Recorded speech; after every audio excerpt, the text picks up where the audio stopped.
The robbers believed they were entering a warehouse to steal cash. Instead, they discovered nearly 3 tons of gold.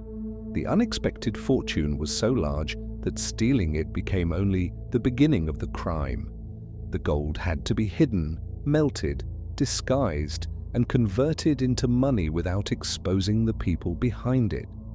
What followed reached far beyond one warehouse, into legitimate bullion markets, property deals, international finance, and a violent criminal underworld. Most of the gold was never recovered in its original form. Before this investigation ends, we will uncover how an inside betrayal opened the warehouse, why the stolen metal became more dangerous than cash, and how the robbery helped reshape British organised crime for decades. Saturday, 26th November 1983, began quietly at Unit 7 of the Heathrow International Trading Estate.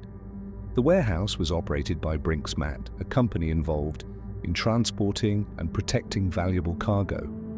For the employees working that morning, the routines were familiar.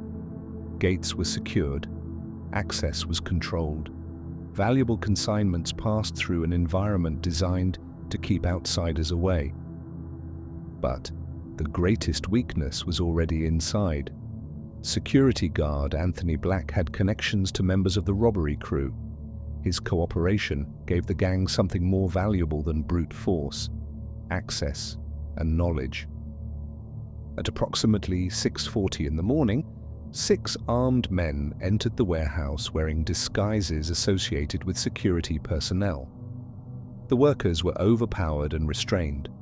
Petrol was poured over some of them, and the robbers threatened to ignite it unless the vault combinations were surrendered. The robbery was not bloodless simply because no employee was killed. Those workers believed they might be burned alive. The human story begins here.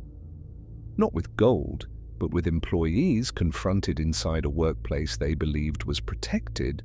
The robbery depended on an insider, but the people threatened that morning had no control over the betrayal. And even the robbers did not yet understand what they had entered the building to find. The crew reportedly expected to find a much smaller amount of cash, often described as approximately £1 million in foreign currency. Instead, they encountered rows of gold bars awaiting transportation. The cargo included approximately 6,800 bars of high-purity bullion weighing close to 3 tons. Diamonds, cash, and other valuables were also taken. The total haul was valued at approximately £26 million in 1983, an enormous sum that would be worth substantially more in modern terms. The discovery transformed the operation entirely. Cash could be divided and spent without drawing immediate attention. Gold bullion carried serial numbers, purity markings, and a physical identity connecting it directly to its lawful owner. The gang now possessed a fortune that was heavy, recognizable, and extraordinarily difficult to sell openly. Loading the gold reportedly took nearly 2 hours. The crew had planned a robbery. They had not necessarily planned the entire financial system required to disguise thousands of marked bullion bars. That problem would pull in handlers, refiners, dealers, financial intermediaries, and people capable of converting criminal wealth into assets that appeared entirely legitimate. The robbery was ending. The laundering operation was only just beginning. The gang departed with the bullion before an effective police response could be launched. At approximately 8:30 that morning, the alarm was raised. Investigators entered a scene containing frightened witnesses, evidence of restraint, and the realization that one of Britain's largest robberies had just taken place beside its busiest airport. The Metropolitan Police investigation quickly focused on the possibility of inside assistance. Anthony Black's relationships and behavior became central to that inquiry. His cooperation eventually helped investigators identify members of the robbery crew, including Mickey McAvoy and Brian Robinson. Black was convicted and received a 6-year prison sentence. McAvoy and Robinson were later convicted of armed robbery and sentenced to 25 years each From this moment, the case effectively split into two separate but deeply connected investigations. The first asked who robbed the warehouse. The second, far more complicated, asked who was transforming the stolen gold into apparently legitimate wealth. Police could arrest the people suspected of entering the warehouse. That did not automatically locate the bullion. The gold could not remain stacked in a house indefinitely. It had to be separated from its serial numbers and recognized appearance before it could safely enter any market. Disposing of 3 tons of gold required access to specialists. Investigators examined bullion dealers, jewelers, smelting operations, and people with the financial knowledge to move large sums without revealing their criminal origin. Kenneth Noy emerged as one of the most important figures in the disposal investigation. Noy was not convicted of taking part in the warehouse raid itself. He was prosecuted for conspiring to handle stolen Brinks Mat gold and for related tax fraud. At his property, investigators recovered gold bars and financial evidence that helped connect him to the laundering network. In 1986, Noy was convicted and sentenced to 14 years in prison. Brian Reeder and Garth Chappell were also convicted for roles connected to handling the stolen bullion. That distinction matters. A criminal network is not always a single gang performing one task. The people who steal an asset may depend on an entirely different group to conceal, transport, and legitimize it. The stolen gold connected violent robbers to financial operators, and that connection changed the scale of the crime considerably. Once bullion was melted, diluted, recast, and mixed with other supplies, tracing its origin became extraordinarily difficult. Investigators believed parts of the haul were melted and combined with other metals before being recast and introduced into legitimate trading channels.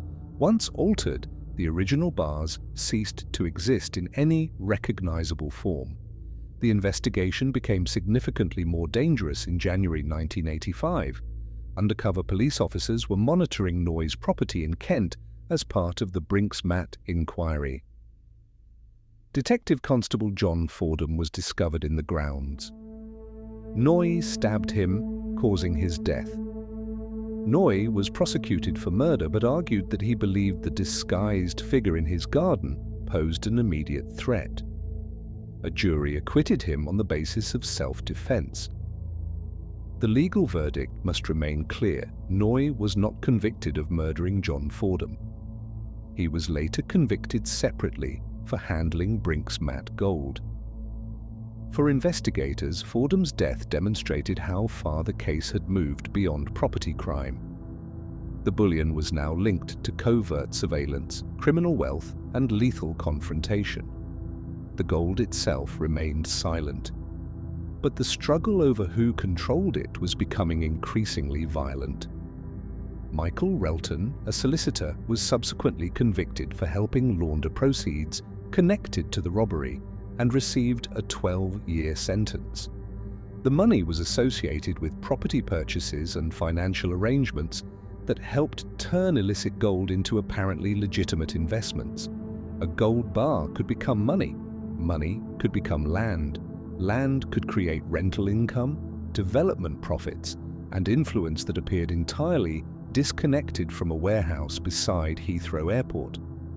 The most remarkable possibility associated with this case is that some Brinks Mat gold may eventually have returned to the legal market without anyone realizing it. Once bullion was melted, diluted, recast, and mixed with other supplies, tracing its origin became extraordinarily difficult for any investigator.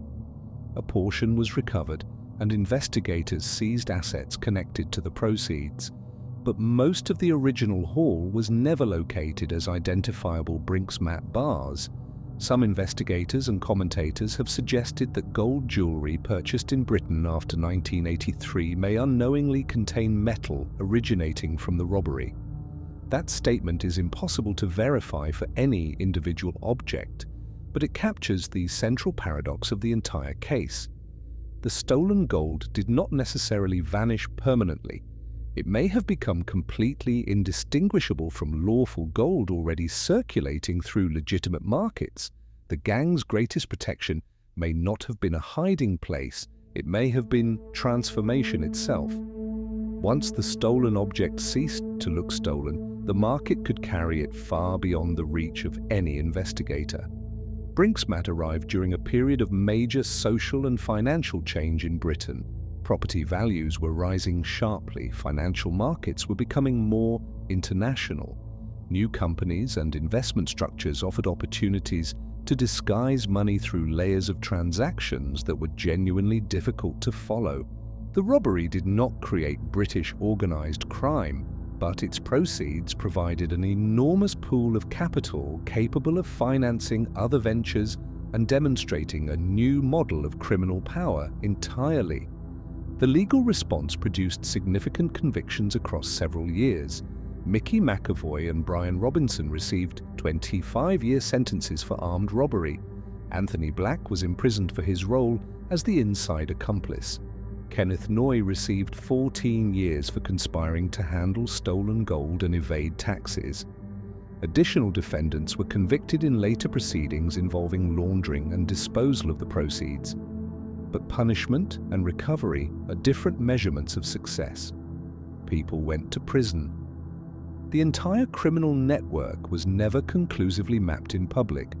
Most of the bullion was never recovered in its original form. The investigation established how important parts of the network functioned. It never provided a complete account of every participant or every transaction. More than 4 decades later, Brinksmat continues attracting attention because it feels larger than a robbery.